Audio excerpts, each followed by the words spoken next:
Yo, what's up with my beautiful roses?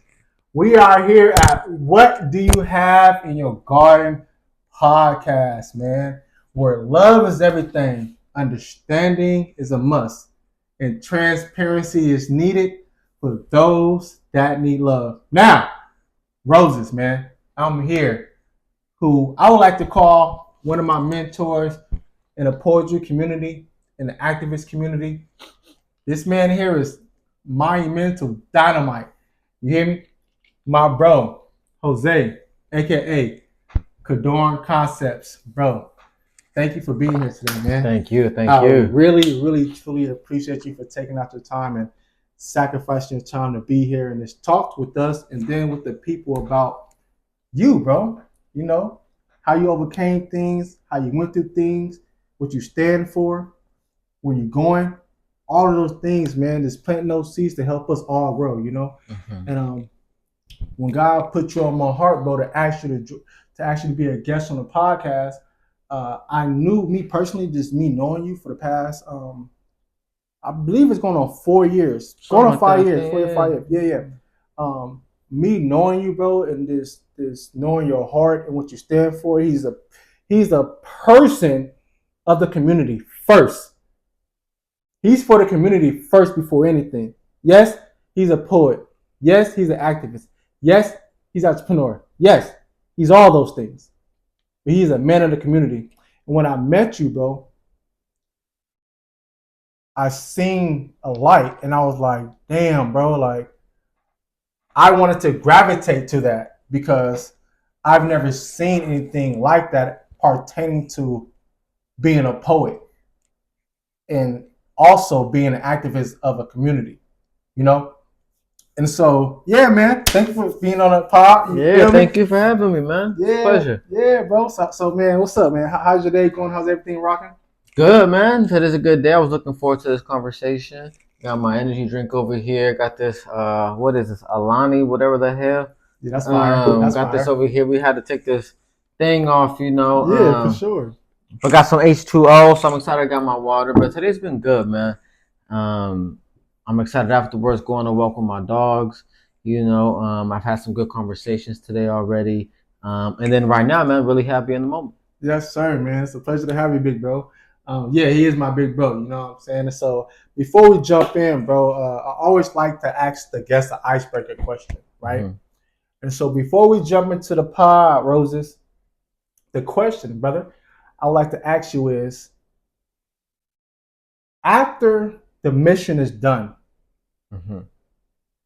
after the vision is completed, what does Jose want to be remembered as?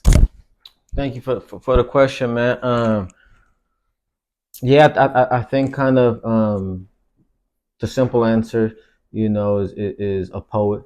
Is what I've feel like I was meant to do amongst other things, but I feel like that was at the highest priority when I look at what I was blessed with. Okay. I was pursuing this thing, that is poetry. Yeah. So a poet, but then to take it a bit further, somebody who I would like to be remembered, after all of that is done and said, as somebody who appreciated the sacrifices that his loved ones, parents, those that came before him made in pursuit of not only their dreams, but the dreams of the ones that were coming after, like myself. And then as somebody who sacrificed as well for his dreams and for those that will come after him.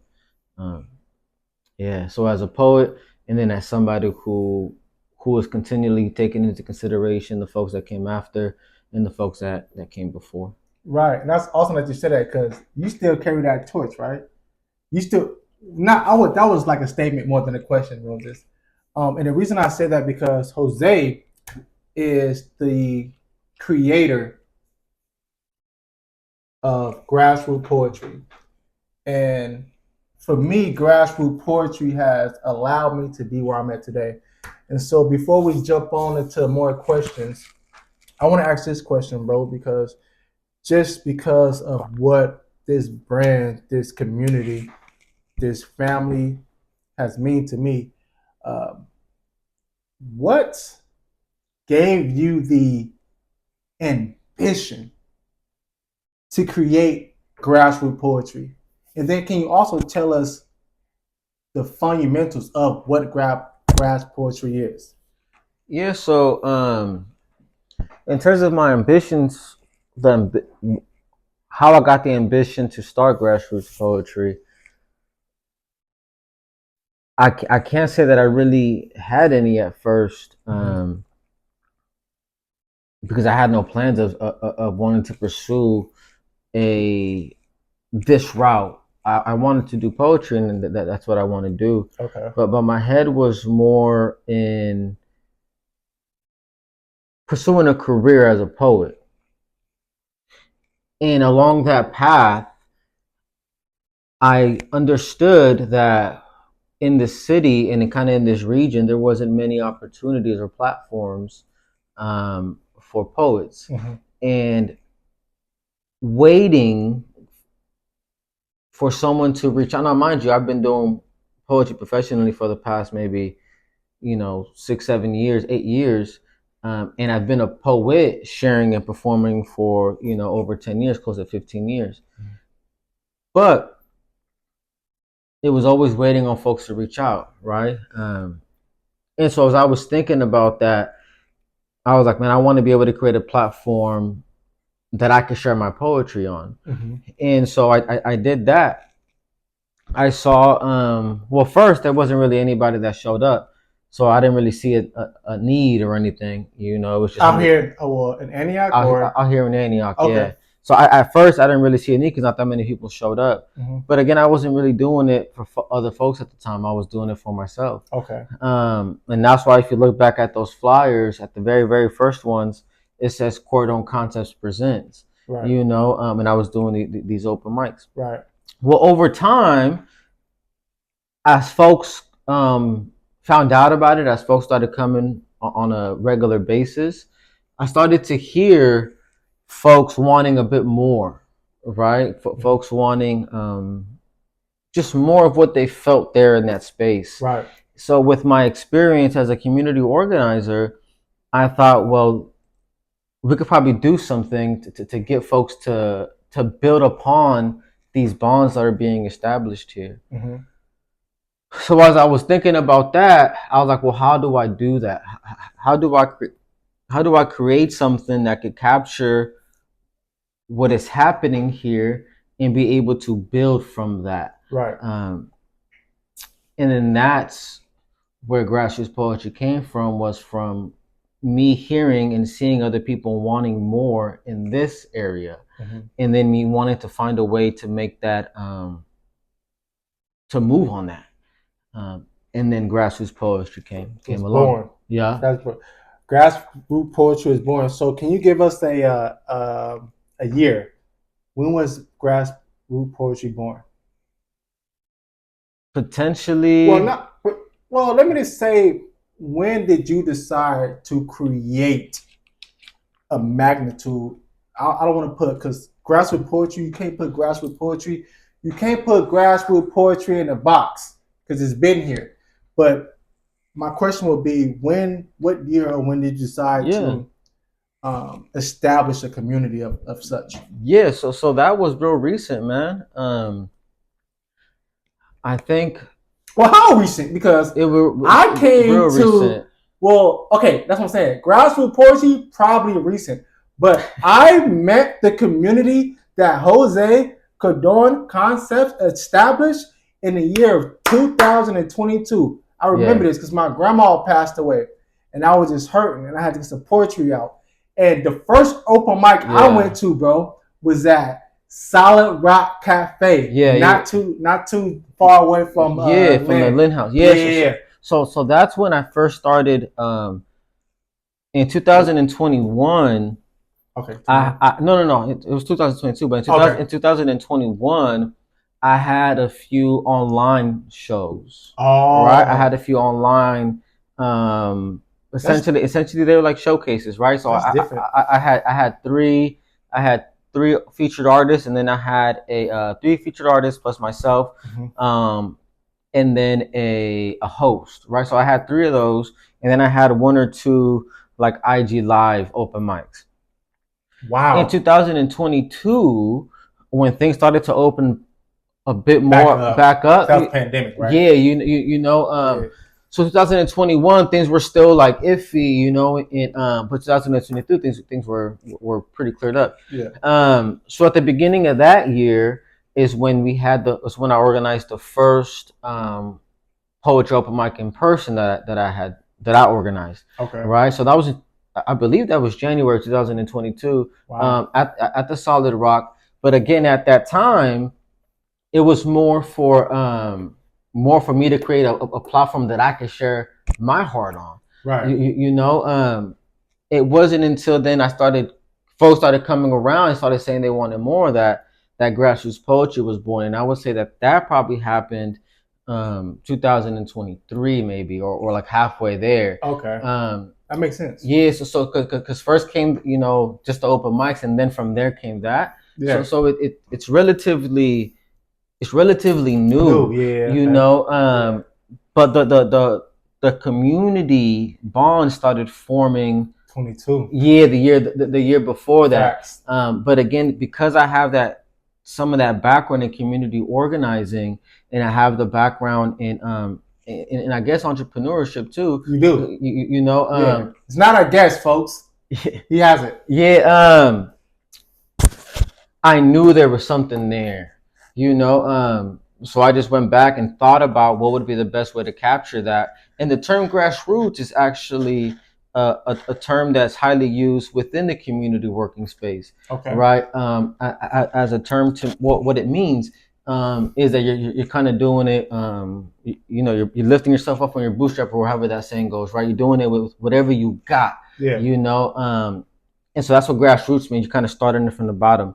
But in the community organizing space, that's what it means, that, but it also means that there's a very direct link to the community and the work that's being done. It's almost being done like reciprocal, right? You know, where it's not like one given to another necessarily. It's a bit of give and take, you know, because the solution is found together like that, right?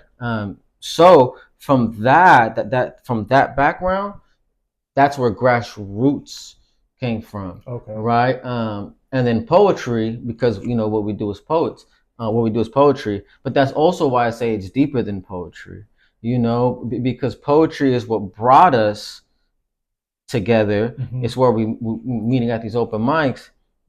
But then the hearts of the poets extends beyond that, and our desires extend beyond that, and they extend into well into the community, right? You know, which is where the grassroots comes from. Okay. Know?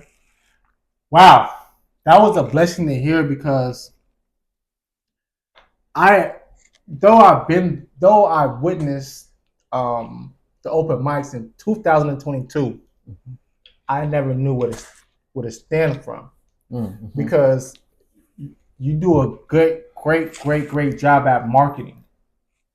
Right, so you go on Instagram, you could just be scrolling down, and then you will see a marketing page regarding the open mics.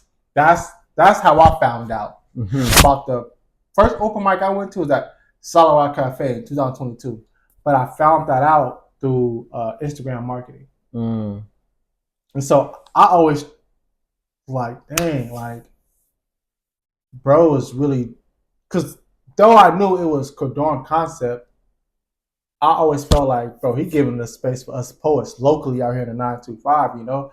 So just to hear that background story, how it started from you believing in yourself, for you giving opportunities for those that want to grow within themselves.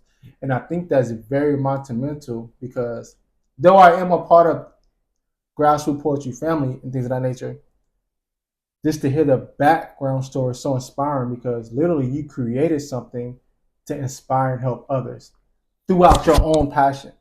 Yeah, it wasn't really intended like that. But yeah, you know, definitely take pride in the fact that there's others that share similar vision, you know, and which is why now, if you can kind of see the trend, you can kind of see the transition in the flyers, right? Because you can see where the first one has Cordon Concepts, the second version has Cordon Concepts and Grassroots Poetry present, and now it just says Grassroots Poetry, right? And that's because I wanted to live on its own, right? Which is why, Esther leads our hikes, which is why Mo co-facilitates the open mic, which is why Ray's helping us out with the garden, with all of these, or him, which is why all these things, all these different folks are kind of doing their thing. And of course, there's more like yourself, right? There's more folks that are doing other things. The reason for that is because for it to really live. To live. Huh? I heard that. To live. For it to really live, and for it to not be based around Cordon Concepts, I need to kind of remove that to a degree and bring in other folks. Otherwise, what happens is that the entire space is built around one person. And I've seen that happen to other organizations, where they're kind of built upon, it just becomes harder. When you think about that stuff later. Right. So I like to think about it early on based on my experiences, and it's that how you build that's how you build a movement, right? It is by having other folks that complement, that all believe together, and that push forward together. Yes, sir. As me being a part in this scene thing since 2022, I definitely agree, bro. And for me personally, I've always admired someone who can do that. But it makes sense because, like you said earlier, community organizer. So before we jump into our podcast questions, right? I want to just talk a little bit about that. A community organizer. So what made you prompted to being someone of that nature? Because I know being a community organizer brought you into the lane of being an activist. I don't know if you like that term activist or not, but I know that what you stand for is powerful. Like, you for the people, not for the government. Yeah. So me personally, guys, I don't know if this bias or not. I may consider bro an activist. I don't know. I don't know. But from just that being a community organizer, and then you using your passion and your purpose to really fund it as being a quote unquote community organization, how does that all fit within you as being Jose Cordon Concepts? Because in all honesty, you're like all that in one: a poet, a community organizer, or activist. Like, how does that all fit you? But the number one question I want to ask is that, like, what made you become a community organization? Well, I think it was kind of a couple of different things. When I was real young, when I was real young, we were in LA, and I see some stuff go down between some of the cops and the street vendors that were there in a place called Callejones, right, the alleyways, and it imprinted itself in my brain as this. Now, mind you, I didn't really think about this until way later down the line, but looking back and reflecting, it imprinted itself on my brain in a way that I think said to me, you can stand up to what you feel is wrong, and it's okay. Now, not that it's okay like you're not going to have any consequences, not that it's okay like nobody's going to say anything, but that you have the power to do it if you feel like you're being slighted, or if you feel like you're being taken advantage of, you feel like you're being done an injustice. You can, and it's okay, and you should stand up for yourself. And that becomes even more powerful when you do it with a group of folks, just what I saw there, right? Against a symbol of a force, against a symbol of what folks consider almost like state-sanctioned murderers, in the police. Now, I know that's a controversial issue, but some folks do view that, right? Do view them like that. For sure. And they have done some shady shit, For you sure. know, which I would consider State Sanctioned murdered as well. For sure. So when I seen that happen, it spoke to me, but I think at an unconscious level. And then as I grew and matured, I got involved in my own little things, and I came across folks. I came across individuals like Johnny Rodriguez. Right, I came across individuals like Natalie, Jared, um, and these are folks who I met when I was quite impressionable. But then also discover artists like Immortal Technique, you know, listening to Tupac and all that stuff, and hearing some of their lyrics in combination with the belief systems and the actions of these other individuals who were doing community work, taken into consideration or taken in conjunction with that early on experience, I think really fueled that fire, right? Where me kind of knowing as a youngster that people do fight back when they feel, and it's okay, you can't do it. And then seeing people in my surroundings and hearing people like Immortal Technique talk about these issues kind of drove me to that. Um, yeah, and that's been a part of my identity for a long time. Yeah, bro. I literally can tell that's been your pillar because you're very bold, right? And for me, knowing that a person that is bold is a person that has confidence, or it could be a yin yang. Or they're very arrogant. Yeah, or that too, right? Yeah, that's true. That's true. But your whatever you planted has proved itself, right? Like, yeah, I believe arrogance because I'm arrogant, right? But that doesn't. I feel like that doesn't distinguish the boldness and the confidence that we work for to have that. You know what I'm saying? As yourself, and so, Pod, what do you have in your garden? I hope you guys enjoy yourself. We just tapped into a valuable, in-depth plant of the big bro Jose. Bro, What's happening? what made you create a stage name of Cordon Concepts? What does that mean to you? What does that represent? Well, the real answer is that I just thought it was catchy at the time. Okay. So there really isn't Double C's, right? There really isn't much to that. Okay. But to go into the story a bit, when I made the decision that I wanted to pursue speaking, Okay. and that I wanted to actively pursue poetry and public speaking as a means to attain some type of income, that I wanted to get paid for what I did. When I came to that conclusion and I moved on it, I sat with a group of folks. I sat with 3 individuals. And I told them that. And I said, hey, fellas, you know, A, B, C, D, you know, all the way to Z about why I wanted to do this. And then asked, you know, for their assistance. They said, okay. So then, you know, as time went on, we communicated and stuff. We came up with, and I say we came up like it was this hard thing, but well, we discussed a little bit, and then really it's kind of what they came back to me with, which was JC Ventures, right? Jose Cordon Ventures. As not really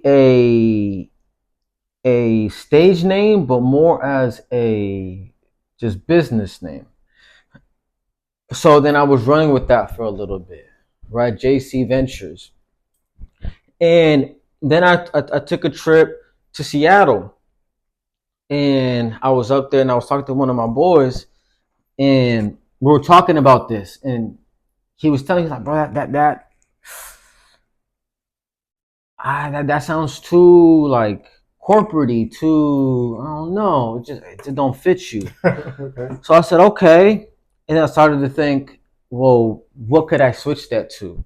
And then, well, Cordon Concepts came to my mind, you know, it just, and And so it wasn't like this like super in-depth process of like, now, like grassroots poetry, for example, which was a much more deliberate process Okay. of thinking through what does this mean.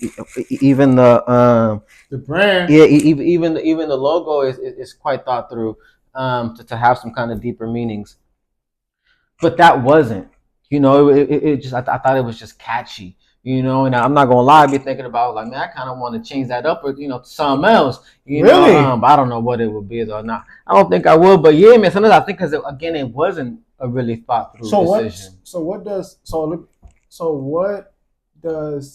Kadorn comes from? It's my last name. Oh, it's your last name. Yeah. Oh, okay. Yeah. So that's fire, bro. My name is Jose Cordon. Oh, Kadorn concept is fire. Oh, that's fire. Yes. It's concepts of who you are. Yeah, exactly. Ah. Exactly. Yeah. And that was because again, that's fire. The poetry aspect of it and the public speaking aspect of it. Okay. You know, it all came together. Yeah. So it ties in.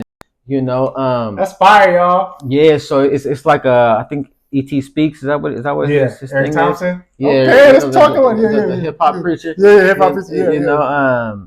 Yeah. So yeah, that's where that came from. So it wasn't this super in-depth thought process, but it was kind of thinking of like stage name. It was thinking about a bit of catchiness, So there was those kind of things that were into consideration. Okay. But what does it mean for me? It just means like my thoughts, essentially, Instead of 10 toes down on it, right? Yeah, exactly. Yeah, I love that. I admire a person who could really speak, believe, and manifest. Because that helps me, So that's one thing I learned from you, brother. All right, y'all. Tap in, baby. Listen, we just gave y'all like